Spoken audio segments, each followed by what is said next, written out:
Você já deve ter ouvido esses números alarmantes de que o Brasil é o país com o maior número de escolas de inglês do mundo. Entretanto, apenas 5% da população consegue falar inglês e apenas 1% realmente é considerado fluente no idioma. Então, o que faz com que esses 95% desistam de falar inglês? Vem comigo que você vai descobrir hoje.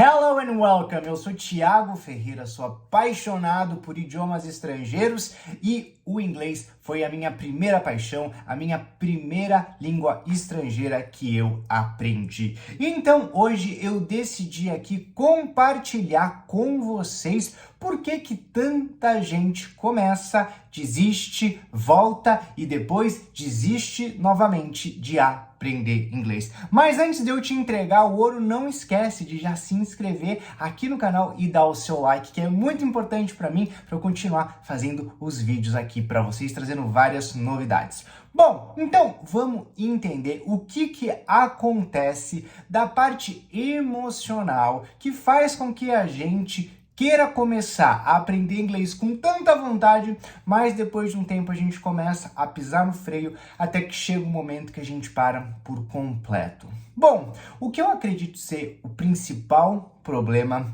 tem a ver com o que o aluno imagina que seja falar um segundo idioma bem. E quando a gente está pensando em falar um segundo idioma muito bem, a gente com certeza vai usar a palavra fluência. Mas, Thiago, o que é a fluência? Ser fluente num segundo idioma é eu falá-lo tão bem como eu falo a minha língua materna? E a resposta para isso é um não bem grande. Afinal de contas, por que falar um outro idioma fluente não necessariamente significa dominar esse idioma do mesmo jeito que eu domino o português, que é o nosso caso aqui no Brasil? É muito simples. A fluência, ela tem diversas camadas. Imagina só uma criança com os seus 4, 5 anos de idade. Ela conseguiria entender uma palestra de medicina? Imagina que você levou essa criança num simpósio de medicina.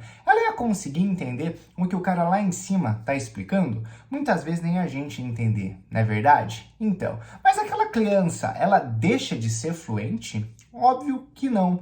A fluência tem a ver com a nossa capacidade de se virar e de aprender naquele idioma. E por isso que chega um determinado momento nos nossos estudos de inglês que a gente já consegue se virar naquela língua e que eu e vários outros professores e linguistas consideram que esse seja o início, sim, da fluência. Entretanto, não quer dizer que você vai conhecer todas as palavras que vão aparecer, seja em séries, filmes ou até numa conversa com um nativo. Na verdade, o que te torna fluente é a sua capacidade de conseguir aprender essas novas palavras num contexto em que elas são faladas ou até mesmo perguntando para uma pessoa, para um nativo em inglês, ele te respondendo em inglês, te dando o argumento, o significado em inglês e você conseguindo entender a partir daí. Só que o que acontece? Por que a gente desiste muito antes de chegar nessa parte?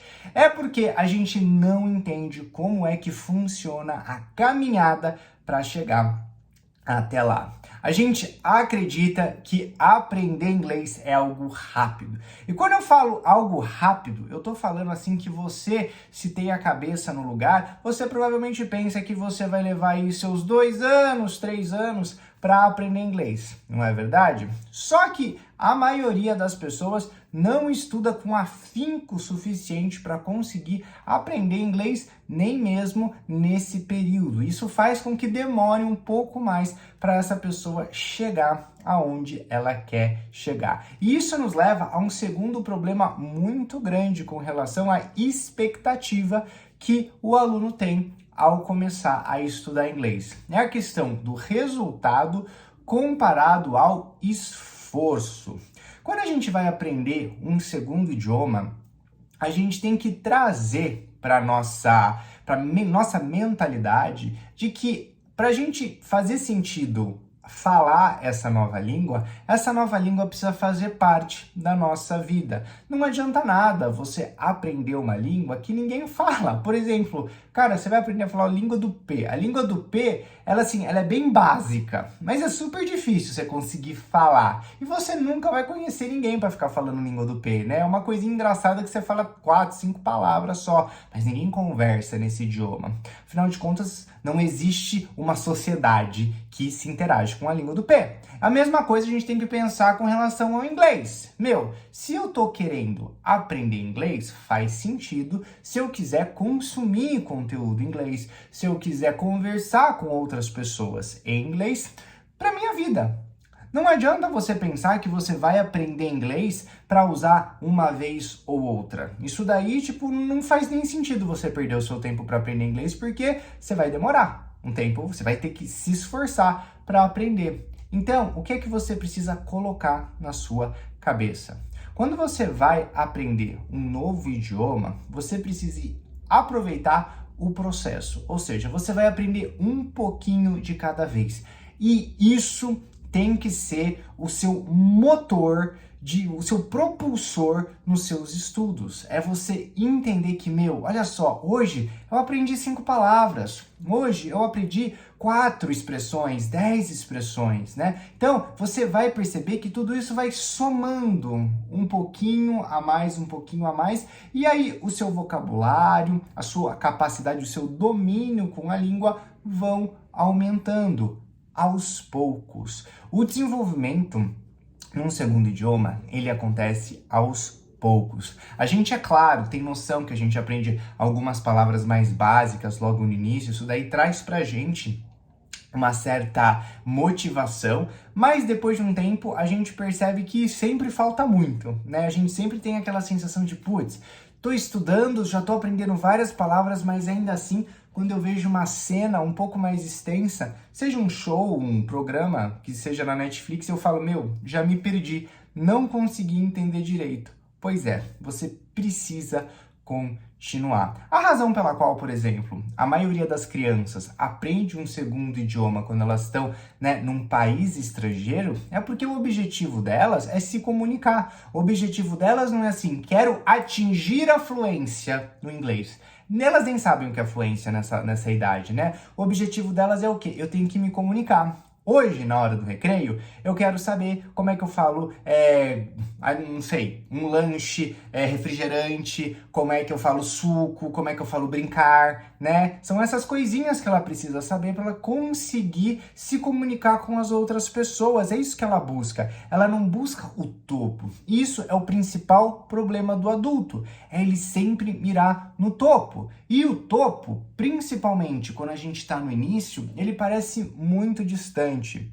E eu não sei se vocês já andaram de teleférico alguma vez, mas a gente tem uma impressão, quando a gente vai entrar no teleférico, de que é um tamanho a montanha. Mas conforme a gente vai indo, a gente vai percebendo que a montanha é maior do que a gente imaginava e que o caminho vai demorar um pouco mais para chegar até o final. Se a gente ficar só pensando, puxa, eu achei que ia levar tanto tempo, tá levando muito mais, é muito mais longe do que eu imaginava, você acaba criando barreiras para você chegar no seu objetivo. Agora, se você começar a apreciar a paisagem em volta, você falar, vou ficar um pouquinho mais de tempo aqui, mas pelo menos eu vou tentar curtir esse processo, o tempo passa de qualquer jeito, lembre-se disso, o tempo ele vai passar de qualquer forma, tá?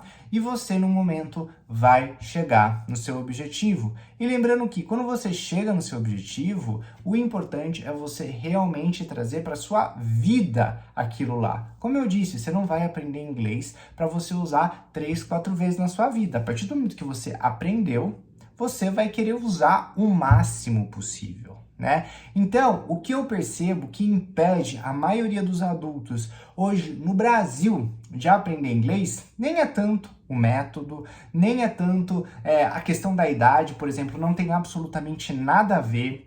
A questão de morar, no Brasil e não morar nos Estados Unidos ou na Austrália, isso daí é indiferente. O que eu percebo é quando o aluno decide aprender a falar inglês, ele mira muito em cima e ele não se prepara para o esforço que ele vai precisar fazer para chegar até esse objetivo. E aí, esse esforço parece ser muito maior do que ele esperava, o objetivo parece estar muito mais longe do que ele imaginou da primeira vez, e é óbvio que ele vai desistir. Então, a minha dica é, primeiro, faça micrometas. Para de pensar no topo. Pensa nos próximos 10 metros. Pensa assim, o que eu quero fazer nesse mês é conseguir entender 5 minutos de uma série. Vou estudar aqui esse episódio dessa série, eu quero entender esses 5 minutos desses diálogos que estão acontecendo. Ou então, essa semana eu quero aprender uma música inteira, quero saber tudo, cada palavrinha que foi falada naquela música, quero conseguir entender essa música de olho fechado, escutando palavra por palavra. Puxa, uma micrometa dessa você consegue alcançar, né? Depois você começa a aumentar e você vai perceber que conforme você vai fazendo isso, automaticamente você também já está trazendo para o seu dia a dia o inglês e ele começa a ficar muito mais prazeroso. Por quê? Você está vendo uma finalidade naquilo que você está estudando. E quanto mais o nosso cérebro entende que aquilo que ele está aprendendo é útil, mais ele quer se agarrar a esse conhecimento e usá-lo cada vez mais. E quanto mais a gente usa um conhecimento, mais intrinsecamente ele é gravado, ou seja, o seu cérebro já começa a utilizar essas palavras, esse conhecimento, de uma forma automática, como dirigir um carro. No início parece muito difícil, parece muitos passos, mas depois a gente já está fazendo sem nem imaginar. Do mesmo jeito é a língua. E a segunda coisa, além das micrometas, é pare de mirar no topo, ok? Entenda o seguinte, o que você tem que fazer é aproveitar a jornada. As micrometas, elas ajudam você a fazer isso, mas entenda, você vai ter que trazer para o seu dia a dia, um pouquinho todo dia, vai criando gosto pela cultura. Escolha um país que você goste, né, que você tenha alguma admiração, pode ser a Inglaterra, pode ser Estados Unidos, o Canadá, comece a procurar coisas sobre a cultura deles, para você começar a ter interesse sobre o modo de vida deles. Isso daí também te traz mais perto para a língua. Então, tudo isso vai ajudar você a conseguir aproveitar a jornada. E quando você está aproveitando a jornada, você vai chegar no seu objetivo antes do que você imaginava. Diferente daquelas pessoas que só ficam mirando no objetivo e cada segundo parece uma eternidade. Bom, espero que vocês tenham gostado do vídeo. Não esquece de deixar o seu like e de se inscrever no canal se você ainda não é inscrito para receber sempre dicas de como melhorar o seu inglês. Thank you so much. Te vejo no próximo vídeo. Bye bye.